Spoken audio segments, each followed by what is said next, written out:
Sexta-feira 13. Descubra o papel do medo na educação das crianças. Comunicação pública é tema de curso com participação da UFMG em Moçambique. E ainda hoje, comunidade indígena cola grau na UFMG, vagas de estágio e o Fica Dicas sobre animais domésticos. É agora no Circuito UFMG.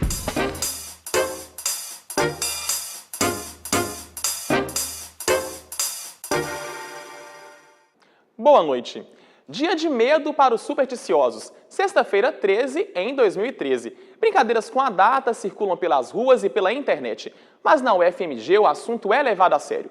A nossa equipe conversou com especialistas para descobrir se as crianças de hoje se assustam com os monstros do imaginário e qual é o papel educativo do medo. O medo faz parte do dia a dia dos seres humanos. Seja na vida real ou nos cinemas, ele é combustível para várias histórias. Ainda mais em um dia como hoje, uma sexta-feira 13. Quando a gente pensa em medo, pensa logo nas crianças. Será que elas têm mais medo que a gente? Gente, hoje é sexta-feira 13. Quem tem medo de sexta-feira 13? Parece que as crianças não ligam muito para essa data. Ou será que ligam? Essa escola aproveitou o dia para ensinar algumas histórias que ainda botam medo em muita gente. Da mula sem cabeça. Nos pequenos povoados ou cidades, existem casas rodeando uma igreja. Em noites escuras, podem haver aparições da mula. Dizem que é uma mulher que namorou o padre e foi amaldiçoada. E toda passagem de quinta para sexta, ela vai numa encruzilhada. Apesar do nome mula sem cabeça, quem já viu, ela parece como um animal inteiro, forte, lançando fogo pelas narinas e boca. Quem tem medo da mula sem cabeça, gente? Quem falou que tem? Porque ela solta fogo. Só por isso? E do escuro? Quem é que tem medo de escuro? Quando eu era menor, quando eu ficava com medo do escuro, eu acendia o abajur até eu dormir. E quando eu dormia, minha mãe apagava a luz. Do que mais que você tem medo? Cobra. Cobra? Por que você tem medo de cobra? Porque a cobra é venenosa e se uma cobra picar a gente, ela pode até matar a gente. Eu vou contar pra vocês a história do vampiro. Ele era um homem que foi picado por outro vampiro e ele vai andando pela noite. E ele morde os pescoços das pessoas. Quer dizer que você não tem medo de nada? Nada. Nenhum bicho, nenhum animal, nada, nada? Nada. Você não tem medo de nada? Não. Nem de escuro? Não. Nem de avião? Não. Nem de cobra? Não. Nem de aranha? Não. Nem de formiga? Não. Nem de cachorro? Não. De nada? É a lenda do Cabeça de Cuia, lá do Nordeste. Tem um menino que o pai morreu cedo. Ele era um pescador, lá da Amazônia. Aí, ele ficou revoltado, cresceu revoltado. Um dia de pesca, ele não pescou nada. E a mãe não tinha nada para comer. Só tinha feito uma costeleta. O menino chegou em casa, todo nervoso, abriu a porta e matou a mãe. A nossa preocupação é de permitir à criança que ela se encontre como um todo, até que ela se encontre com o próprio medo dela. Porque a partir do momento que ela tem o medo, a consciência de perigo surge. Na primeira infância, os medos estão muito relacionados ao mundo imaginário, a fantasmas, palhaços. Mas a nossa função aqui é realmente criar meios, criar um terreno para que a criança possa comparar aquilo que ela traz de casa, que ela traz da sua educação, da sua vivência, com aquilo que é aprendido, construindo sempre a autonomia dela. O medo é importante para a formação infantil. Esta psicóloga da UFMG alerta para os cuidados que os adultos devem ter com esse tipo de situação. Que ela demande a ajuda dos pais quando ela sinta medo, né, para realizar qualquer uma dessas coisas. Mas é importante que os pais sempre se mostrem prestativos, né, tanto para acolher o medo da criança, né, dizer que eles entendem que aquele é um sentimento importante, que aquilo está fazendo de alguma forma a criança se sentir insegura, né? E é importante que eles também se coloquem à disposição de cuidar da criança, de ajudá-la nas tarefas para as quais ela ainda não se sente totalmente preparada, né? De se colocarem nessa posição de ajudantes, né, de fazer essa transição entre essas duas posições de dependência e autonomia.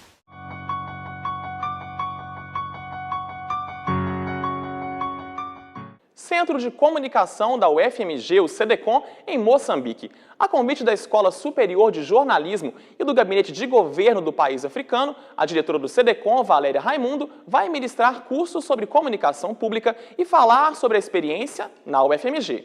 O objetivo é tratar da comunicação pública, governamental e o relacionamento com a mídia. Além disso, eles têm interesse em conhecer a nossa experiência de comunicação pública universitária, o trabalho que o CDCOM vem fazendo de comunicação e divulgação de conteúdo científico e também a nossa experiência em várias esferas aqui, né, vários núcleos do CDCOM que trabalham com a produção e a divulgação de conteúdo científico. Eles querem conhecer nossa experiência de rádio educativa, nossa experiência de TV universitária. Minha ida lá, ela é decorrente, né? É decorrente desse momento que a universidade está vivendo em relação ao intercâmbio com o continente africano. Animais domésticos e crianças podem ter uma boa convivência, mas alguns cuidados precisam ser tomados. No último Fica a Dica da Semana do Veterinário, nosso especialista da UFMG comenta o tema.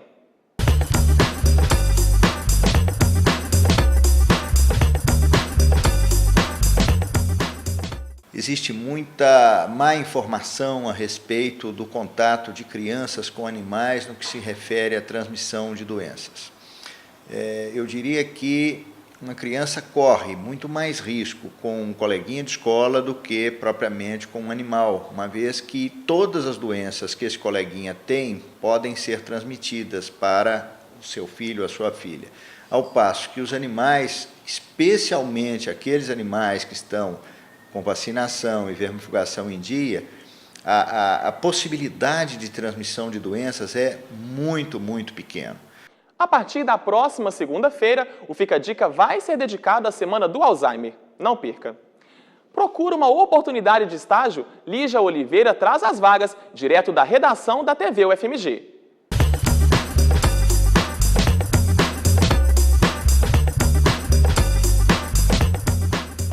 Boa noite, vamos às vagas dessa sexta-feira.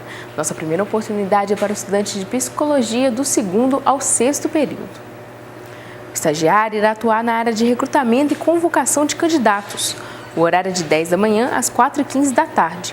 A bolsa será combinada e entre os benefícios estão vale transporte e alimentação. Interessados, enviar currículo para janaínamiranda@humaniterrh.com.br. Agora, a vaga na área de jornalismo. É desejável ter conhecimento em fotografia, revisão de textos e pacote Office. O horário é de 8 da manhã às 4 da tarde e a bolsa é de R$ 650 mais vale transporte. Interessados, encaminhar currículo para recrutamento@yahoo.com.br. Nossa última vaga é para estudante de administração ou enfermagem. É necessário que o candidato curse do 1º ao 4º período. O estagiário irá atuar nas áreas de atendimento ao público, cadastro de baixa de pacientes, atendimento telefônico e arquivo de documentos. O horário é de 7 da manhã a 1 da tarde e a bolsa será combinada. Interessados, encaminhar currículo para consultargp@yahoo.com.br. As vagas de hoje ficam por aqui. Até a próxima. Tolerância zero. A política ficou famosa em Nova York com o ex-prefeito Rudolph Giuliani.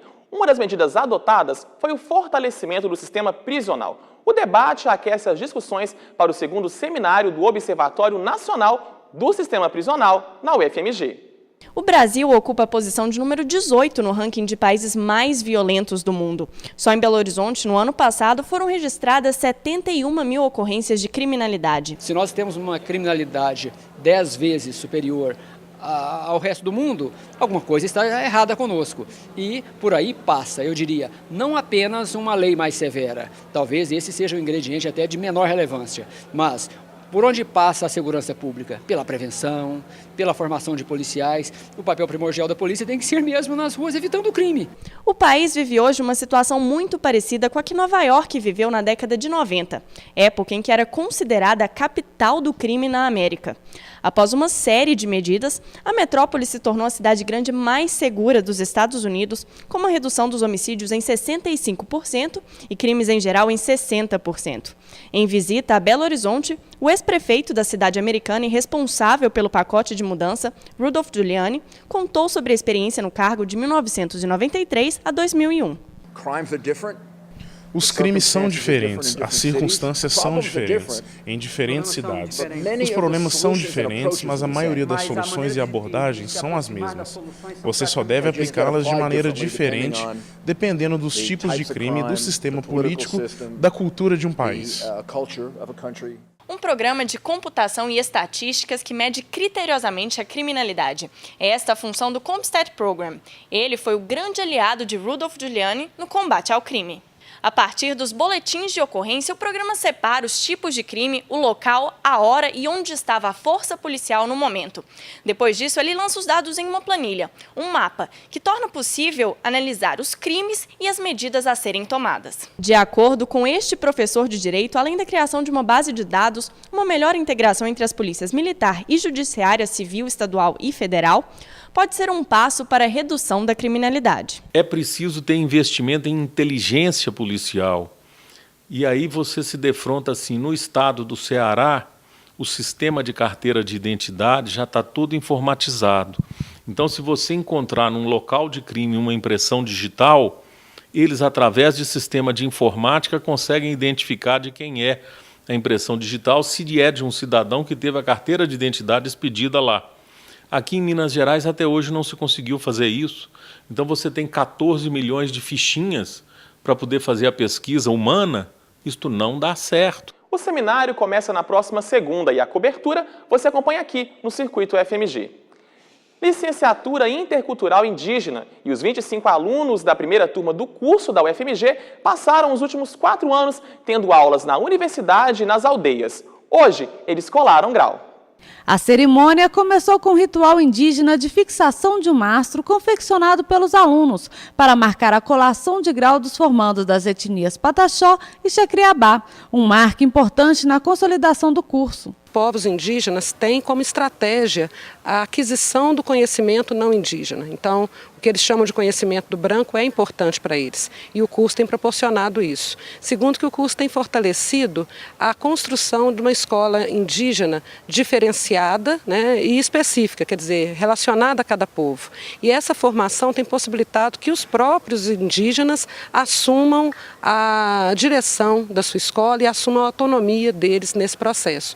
Em terceiro lugar, o processo que a gente desenvolve, ele colabora também para o fortalecimento de algumas tradições, o fortalecimento da identidade, da cultura e até a revitalização de algumas práticas que estavam sendo abandonadas pelo processo de desenvolvimento das comunidades indígenas. Fernanda é da etnia Xacriabá e acredita no curso como uma ferramenta de aproximação dos povos indígenas com os não indígenas. A satisfação de estar concluindo esse curso é muito grande pelo fato de estar contribuindo para uma melhor formação, né, na questão de que a gente possa também estar levando isso para as nossas comunidades e fortalecendo muito mais a questão do direito, da cultura e também da formação dos nossos alunos na nossa escola. Outras informações sobre o curso você confere no site fai.fmg.br. O Circuito FMG de hoje termina agora. Um ótimo final de semana e até segunda.